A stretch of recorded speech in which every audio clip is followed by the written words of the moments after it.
I caught him inside my car, hands on the steering wheel, fumbling like he had every right to be there.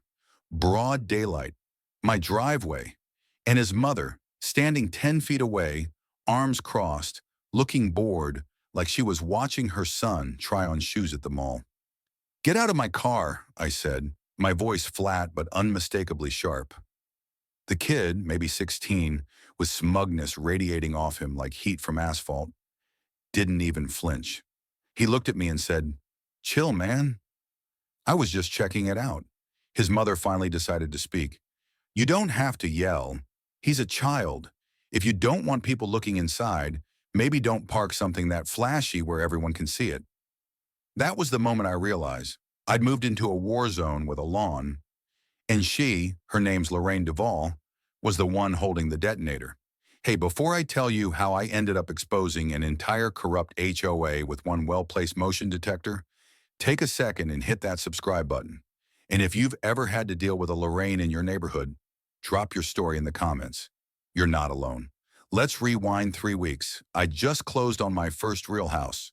After years of renting tiny apartments and working 60-hour weeks in IT, I landed a great remote job and bought a modest but clean single-story home in a gated community outside Phoenix. Desert landscaping, clean sidewalks, neighbors who waved but didn't talk too much. Exactly what I was looking for.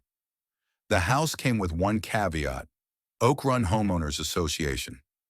I'd heard horror stories, but the documents looked standard. I figured if I paid my dues and kept my property tidy, I'd be fine. Enter Lorraine. Day 2 in the new house, I'm unloading boxes when she walks up my driveway in heels that don't belong outside and perfume that arrives 5 seconds before she does. She's holding a clipboard. "I'm Lorraine Duvall, HOA Vice President. Just wanted to welcome you and make sure you're aware of the community standards," she said, handing me a stapled packet. She didn't smile. She didn't even ask my name. I thanked her and went back to unloading. Later that evening, I found a typed note taped to my garage door. Reminder: trash bins must be stored out of sight by 6 p.m. See Section 3.4. I looked at the clock. 6:02. Things escalated fast. First, it was minor stuff. A violation warning for using a non-compliant hose attachment. A $25 fine for having my porch light too bright. And then came her son, Chase. The kid had that look some teenagers get when they've never been told no with consequences. He was always skateboarding in people's driveways, tossing Red Bull cans into other yards, blasting music at 11 p.m. I let it slide until I found him sitting in my driver's seat. I'd left the door unlocked by accident. Rookie move. When I confronted Lorraine, she doubled down. "He's curious about cars. You should be flattered. Most people wouldn't look twice at a Ford." I drive a dark blue Mustang GT. Nothing insane, but not exactly forgettable either. Lorraine's son had clearly been trying to do more than just look. The glove box was open, and my garage door opener was missing. I filed a report with local PD, not to press charges, just to create a paper trail. Lorraine found out within 24 hours. She stormed onto my porch, screaming about defamation, community unity, and how I humiliated her child. Then the fines began in earnest. 3 in 1 week. One for parking too close to the edge of my own driveway, another for a hazardous garden hose left in a coiled configuration, and one for lack of approved desert flora in my front yard. I started documenting everything: photos, videos, time-stamped receipts. And I wasn't the only one. My neighbor, Ms. Chen, quiet, late 50s, keeps her roses perfect, slipped me a note under my mailbox one night: "You're not crazy, you're not alone." The next morning, Lorraine's son walked past my house again, staring at the camera I'd installed above my garage like it offended him personally. That afternoon, someone slashed my tire.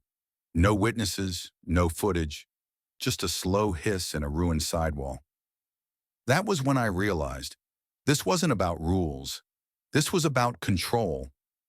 And I was done playing by hers. I didn't retaliate. Not yet. That's the thing about people like Lorraine. They expect rage, expect you to lash out, to curse, to give them something they can twist into a narrative. But I wasn't interested in becoming a villain in her story. I wanted to write a better one.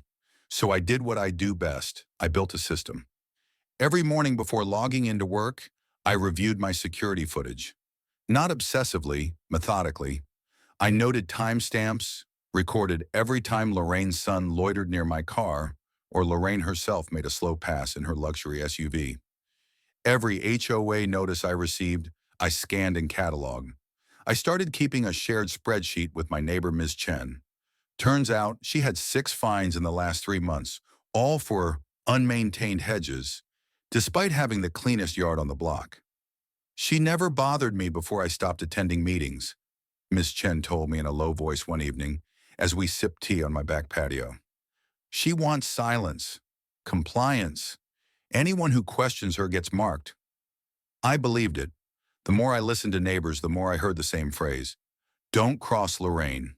People were scared. Not of her exactly, but of what she could do. She didn't need proof. She had process. And process is often enough. 2 days later, I received a notice summoning me to an HOA compliance review. It read like a disciplinary hearing. The wording was intentionally vague, concerning a pattern of conduct inconsistent with community values. I showed up at the clubhouse 10 minutes early, clean-shaven, in a button-down shirt. Lorraine was already seated at the center of a long table, flanked by 2 other board members, both older men, eyes glazed from too many HOA potlucks. Lorraine didn't greet me. She just gestured to the chair across from her. We've had several complaints, she began, folding her hands like a principal. Aggressive behavior, disrespect toward community leadership, and harassment. Do you have documentation of that? I asked calmly, sliding my folder onto the table. She paused. I didn't. This, I said, opening the folder, is a full log of every interaction I've had with your office. Every notice, every time-stamped photograph. This is my driveway. This is my hose. This is the shrub I was fined for that meets every standard in your own handbook. I let the silence stretch. One of the board members leaned forward, adjusting his glasses. You've been compiling all this? Yes, and I'm not the only one. I didn't elaborate. Let them wonder. I packed my documents neatly and stood. I'm happy to comply with any actual rule, but if these meetings are just tools for intimidation, then I'll be consulting legal counsel. And I walked out. That night, a rock shattered my mailbox. I didn't need footage to know who was behind it. Lorraine's son had been circling the block all evening on his electric scooter, eyeing my house like he was casing it. I replaced the mailbox the next morning, this time with a reinforced steel post sunk into concrete. It wasn't flashy, just immovable. The next week, Lorraine's SUV parked directly in front of my house every afternoon. She'd sit inside, windows tinted, engine running. Not technically a violation, but the message was clear. I'm watching you. So I started waving every time I saw her. Big, cheerful, exaggerated waves. Let the neighbors wonder. On Friday, a letter arrived, not from the HOA, but from a private law firm. A cease and desist order accusing me of targeted harassment and defamation. It referenced unauthorized recording and hostile actions toward a minor. I scanned it, emailed it to a friend of mine who's a corporate attorney. His reply came in 5 words. They're bluffing, keep everything. And I did. That weekend I bought a second camera, mounted it discreetly under the eaves, pointing toward the side of the house. I wasn't trying to catch them. I was documenting patterns. That's the word lawyers love, patterns. Monday morning, 6:15 a.m., camera 2 caught movement. Chase, sneaking into my yard from the side, crouching near my garage. He tried the door, locked, thankfully. Then he circled to the back fence and tossed something into my backyard before sprinting off. It was a dead bird, placed carefully in the grass like some kind of warning. I didn't call the police. Not yet. Instead, I called Ms. Chen. Can you come over? I asked. When she saw the footage, she went pale. I think it's time, she said. Time we talk to the others. That night, I hosted 5 neighbors in my living room. We kept the lights low. Everyone came quietly, parking a block away. It felt like a secret meeting, because it was. Ms. Chen spoke first. We're not here to start drama. We're here because we're tired of being afraid in our own homes. Every head nodded, and one by one the stories came out. Todd from across the street went first. Tall guy, ex-paramedic, 2 kids in middle school. I got fined $200 last summer for having a trampoline visible from the street. It was in my backyard. The board rejected my appeal, and when I asked why, Lorraine told me, and I quote, "You should be thankful we're not stricter." Next was Angela, single mom, works nights at the hospital. She told my daughter to stop riding her scooter past her house because it was creating noise pollution. Then fined me for unaccompanied minor disruption. I didn't fight it because I didn't want them targeting us more. Even Greg, a soft-spoken retiree who once ran the neighborhood watch, said he'd received a written notice for overuse of sprinklers during monsoon season.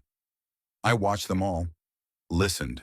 Their voices were tight with frustration and fear, but mostly exhaustion. Lorraine had ruled through attrition, just keep pushing until people gave up. "Well," I said, opening my laptop, "we're not giving up." I showed them my files, footage of Chase trying my car door, the rock through my mailbox, the bird, and most importantly, the list of repeated violations Lorraine's own property was guilty of. Lights installed without permits, unapproved fencing material, and a shed that didn't appear on any submitted plans. "You went through her house?" Todd asked, shocked. Number I went through public zoning records. It's all online. The silence was thick. "This doesn't have to be about revenge," I said. "It can be about accountability. If we act together." Angela leaned forward. "What are you suggesting?" "A formal HOA grievance. Not as one resident, as a group." Ms. Chen nodded slowly. "We'd need a paper trail." "I've already started it," I said, handing out printed complaint templates, tailored to each story they'd just told. Greg, the old watch guy, smiled faintly. "Guess I'll finally get some use out of my printer." Over the next 4 days, we met twice, quietly, off the books. More neighbors joined, 10, then 14. Each had a story. Each had a fine they'd never deserved. Each had seen Lorraine and her son skate past rules they weaponized against everyone else. Then came the spark we didn't expect. Wednesday afternoon, I caught Chase inside Angela's driveway, standing next to her unlocked Honda. He had the door cracked open. My camera caught the whole thing. I didn't say a word. I called Angela, showed her the footage. She started shaking. "He was trying to take her school tablet," she whispered. "It's usually in the back seat." Angela didn't go to Lorraine. She went to the police. The next morning, a patrol car was parked outside Lorraine's house for over an hour. Chase wasn't arrested. He's a minor. But a report was filed, and Lorraine, she lost it. That afternoon, I came home to find a full committee of HOA members walking my property line, Lorraine in the lead. "Your cactus exceeds the height limit," she announced, pointing to the 4-foot barrel I'd planted near my mailbox. "It was approved in my landscaping form," I replied calmly. "We'll be revisiting approvals," she said. "Expect a formal citation." The others didn't speak. They looked uncomfortable. A few barely made eye contact. I didn't argue. I just watched. Then very clearly I said, "Everything happening here is being recorded." That night, Angela's windshield was smashed.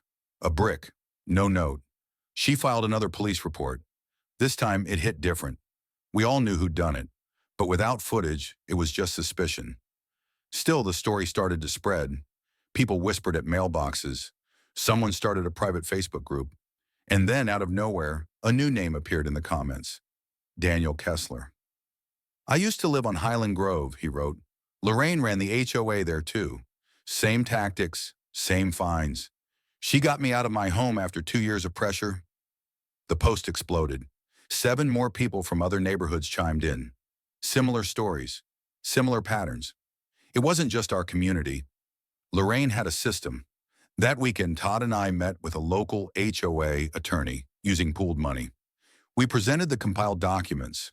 He was unimpressed until he saw the Chase footage and read the public posts from previous residents. "She's created a hostile environment," he said, tapping the folder.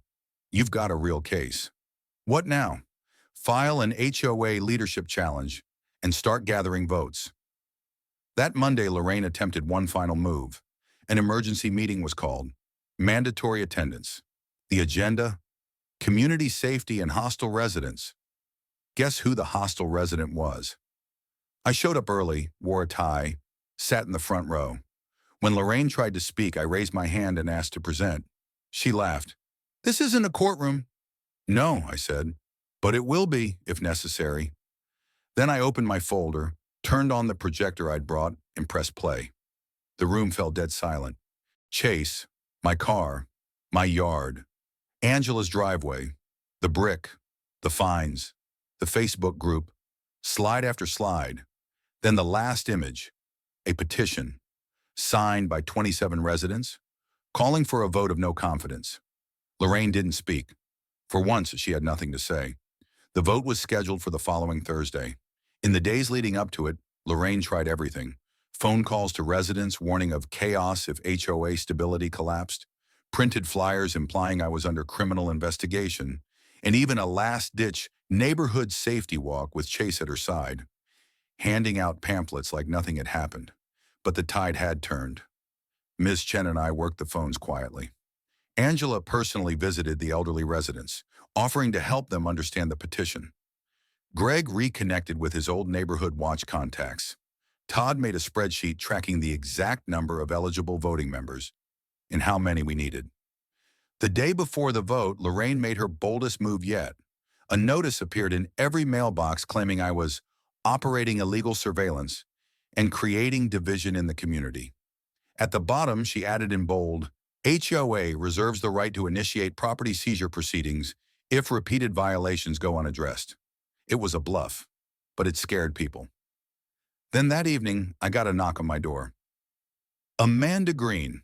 I recognized her from the HOA roster. Board secretary, quiet, always voted with Lorraine. I assumed she was loyal. "I want to show you something," she said, holding out a flash drive. We sat in my living room while she explained. "I've been on the board 3 years. At first, I thought Lorraine just cared about standards. But then I started seeing things." The drive contained a trove of internal documents, emails, budget reports, minutes that never made it to public circulation. There it was. Lorraine had been using HOA funds to pay a private landscaping crew for community beautification. Except the crew had only ever worked on her property and her son's private skate ramp, which had been disguised as public youth infrastructure. And worse, a few invoices were billed under names that didn't match any real contractors. Amanda handed me a typed sheet. I did a background check on one of them. It's her husband's shell company. We had financial fraud. That night, I sent everything to our lawyer. His response came an hour later. "This is not just HOA overreach. This is prosecutable." Vote day arrived hot and tense. The community clubhouse filled early. Lorraine wore white, like it was some kind of PR tactic. Chase stood near the door, arms folded, glaring at people as they arrived. The meeting opened with her speech. Predictable. Words like unity, tradition, and dangerous individuals peppered her monologue. She even faked a tear. Then I stood up. "I'd like to respond." She shook her head. "There's no provision for rebuttal." Amanda from the board table cleared her throat. "Actually, under Article 2.3, any resident has the right to present during special votes." Lorraine froze. I connected my laptop. Projector on. One by one, I laid it all out. The Chase videos, the mailbox destruction, the bird, the falsified fines, then the emails, the budgets, the shell company, the skate ramp invoice, the fake contractor. Gasps filled the room. And then Amanda added, "These records were never disclosed in our monthly financial reviews, which violates our transparency clause." Lorraine tried to interrupt, but this time, no one stopped me. "We all moved here for peace, for safety, for community," I said, scanning the faces. "What we got was intimidation, surveillance, and abuse of power. And now we know it's not just personal, it's profitable." Todd stood. "I second the vote." Greg followed. "Let's do this." A paper ballot was passed around. Quiet tension buzzed in the air. 10 minutes later, Amanda read the count. 28 in favor of removal, 3 against, 2 abstained. It was over. Lorraine stood, her jaw locked. You have no idea what you've done. Actually, I said calmly, I know exactly. She stormed out, Chase trailing behind, knocking over a stack of chairs on his way out. The room stayed silent for a moment. Then someone clapped. Then another. Then the room erupted. But we weren't finished yet. With the evidence now submitted, the lawyer filed formal fraud complaints with the state. Amanda took temporary leadership of the HOA until an election could be held. And I exhaled for the first time in months. Angela and I replaced her windshield together. Greg brought over champagne. Miss Chen baked a pie. And Todd, he set up a sign in my front yard, just for laughs. Caution, lawn under protection by neighborhood unity. And Lorraine, she wasn't done. The next morning, I got a letter from a law firm I didn't recognize. Intent to sue, defamation, damages, threats of slander.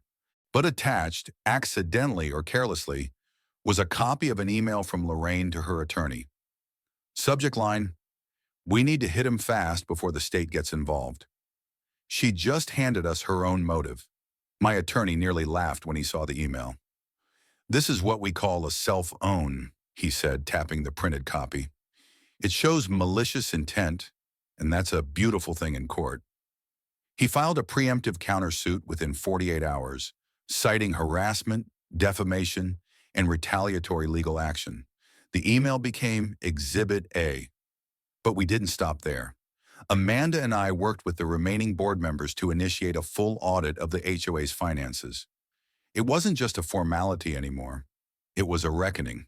In the span of 2 weeks, the forensic accountant we hired uncovered over $42,000 in questionable transactions spanning 3 years.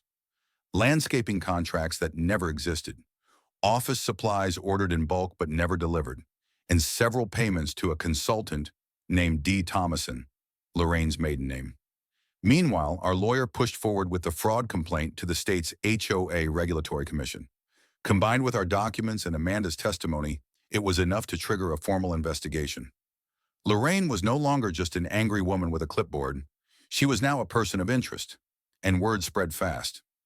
Local news caught wind of the story when a former Highland Grove resident posted a link to our evidence on a homeowners' rights forum. Within 48 hours, a reporter knocked on my door, mic in hand. You're the guy who took down the HOA tyrant, right? I declined an interview. I wasn't trying to be famous. I just wanted my lawn back. But it didn't matter. The story aired anyway. The headline, Phoenix resident exposes HOA corruption, sparks statewide reform debate. They used footage from public meetings, blurred Chase's face, showed that infamous skate ramp invoice. And just like that, Lorraine lost her final weapon, secrecy. She moved out 2 weeks later, middle of the night. No goodbye, no last threats, just a U-Haul and a stunned silence. We didn't throw a party, we planted trees. Todd organized a neighborhood cleanup. Angela started a newsletter. Ms. Chen hosted a tea circle in her backyard. Greg taught the younger kids how to check bike brakes. And Amanda? Amanda ran for permanent HOA president and won in a landslide. Her first act? Rewriting the violation procedures to require board majority and photographic evidence. No more anonymous complaints. No more hidden fines. And me? I reseeded the patch of lawn Chase had once torn through. Every morning I walked out with a mug of coffee and looked at that strip of green. Watched it grow. Watched it heal. Sometimes I still catch people slowing down to stare at my house. Not in fear, in relief. Because in a neighborhood where one woman ruled by fear, we reminded each other what a community really is. Not perfect lawns, not silent compliance, but people who show up when it matters. A month later, I got a letter from the HOA. This time, not a citation. It was a thank you note, signed by 27 residents. Taped to it was a photo from that final vote night. Everyone in the clubhouse standing behind me, smiling. Lorraine's chair was empty. We never did figure out where she moved. But I heard the next town over just started investigating their own HOA president. So if you're out there, Lorraine, tell Chase breaking into cars is a crime, and tell yourself this: some neighborhoods fight back, and sometimes they win.